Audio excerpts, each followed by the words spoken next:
On l'apprenait récemment, le réalisateur Ken Loach, soutien de longue date du Labour, a été exclu de la formation politique.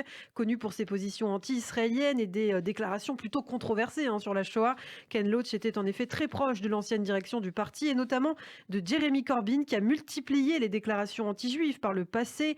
Aujourd'hui, le réalisateur dénonce lui en tout cas une chasse aux sorcières, un nouvel épisode au sein du Labour qui est l'occasion de revenir aussi ce matin sur l'antisémitisme au sein de ce parti ces dernières années, jusqu'à l'arrivée en 2020 à la tête du mouvement de Keir Starmer, le nouveau patron du Labour qui s'est fixé pour objectif d'éradiquer la haine des Juifs au sein de sa formation. Christophe Dard, vous avez justement préparé ce dossier. Évoquons d'abord l'exclusion de Ken Loach du Labour. Le cinéaste l'a annoncé sur son compte Twitter, c'était le samedi 14 août dernier. La direction du Labour a fini par décider que je ne suis pas apte à être membre de leur parti car je ne veux pas désavouer ceux qui ont déjà été exclus. C'est ce qu'a écrit Ken Loach sur le réseau social. Le réalisateur de 85 ans, double lauréat de la Palme d'Or au Festival de Cannes, notamment en 2006 pour Le Vent se lève, connu aussi pour ses films sociaux et militants, ajoute, je cite, « Je suis fier de me tenir aux côtés de mes bons amis et de mes camarades victimes de la purge ». Il fait référence aux exclusions de membres du Labour depuis le départ de Jeremy Corbyn de la direction du parti, c'était l'année dernière. Pas de repentance de la part de Ken Loach. Ken Loach qui est connu de longue date pour son anti-israélisme, ses prises de position en faveur également du mouvement de boycott BDS. En juillet 2017, il annonçait ainsi dans une lettre au quotidien britannique, le Guardian, que les revenus de ses films en Israël iraient au BDS. Nous garantissons que chaque centime de la vente de I, Daniel Blake, c'était son film alors qui était sorti, qui parvient à 16 Films ou à l'entreprise de vente en provenance des distributeurs israéliens sera versé aux organisations palestiniennes de terrain qui luttent contre l'oppression. Ken Loach répondait ainsi alors dans cette lettre au pro du distributeur israélien du réalisateur Guy Chani qui affirmait que ce dernier présentait ses films en Israël depuis des années alors qu'il appelait d'autres à ne pas le faire. Guy Chani avait alors déclaré « C'est une énigme qui m'échappe, il semble que Ken Loach lui-même se sent exempté du boycott culturel ». Et certains propos de Ken Loach, bien au-delà de cet anti-israélisme, ont même flirté avec le négationnisme. C'était en 2017 dans une interview notamment à la BBC. À la question de savoir si nier l'Holocauste était acceptable, Ken Loach a répondu « Je pense que l'histoire est là pour être discutée par nous tous. La fondation de l'État d'Israël, basée sur le nettoyage ethnique, peut être débattue par nous tous. Le rôle d'Israël aujourd'hui est à débattre, donc n'essayez pas de nettoyer, ou plutôt de noyer cela sous de fausses accusations d'antisémitisme ». Voilà ce qu'il avait dit.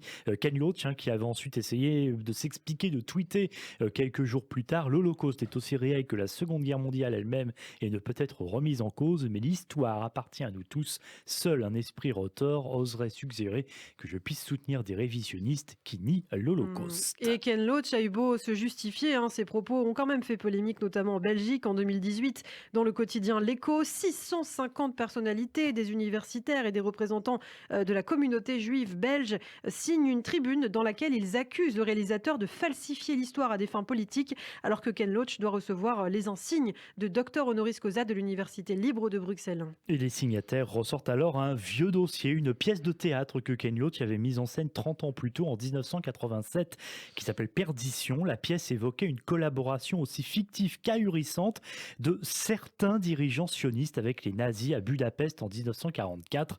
À l'époque, Perdition avait été annulée à Londres, au théâtre de Don, dans un théâtre, la veille de la première, avant d'être délocalisé à Dublin en Irlande. L'auteur de la pièce, Jim Allen, avait tenu des propos négationnistes. Il avait qualifié l'Holocauste, je cite, de mythe le plus durable de l'histoire moderne. Un antisémitisme qui date donc depuis déjà il y a longtemps. La polémique Ken Loach ne s'arrête pas en Belgique. Le Premier ministre Charles Michel, lors d'une visite à la grande synagogue de Bruxelles pour les 70 ans d'Israël, regrette alors à mots couverts ses honneurs rendus au metteur en scène qui se défend à nouveau de tout négationnisme.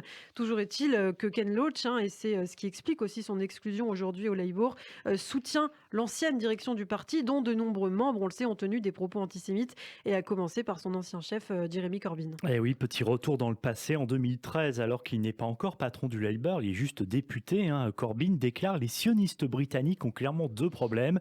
Premièrement, ils ne veulent pas étudier l'histoire et deuxièmement, bien qu'ayant vécu dans ce pays depuis très longtemps, probablement toute leur vie ne comprennent pas non plus l'ironie anglaise. » C'est ce qu'avait donc alors déclaré Jeremy Corbyn. Des propos quand même assez violents. Et puis Jeremy Corbyn a également soutenu des mouvements terroristes ennemis d'Israël. Et là encore, il faut remonter un petit peu plus loin. En 2009, il avait effectivement invité un des représentants du Hamas et du Hezbollah à participer à une réunion parlementaire, qualifiant ces organisations d'amis avant de se rétracter.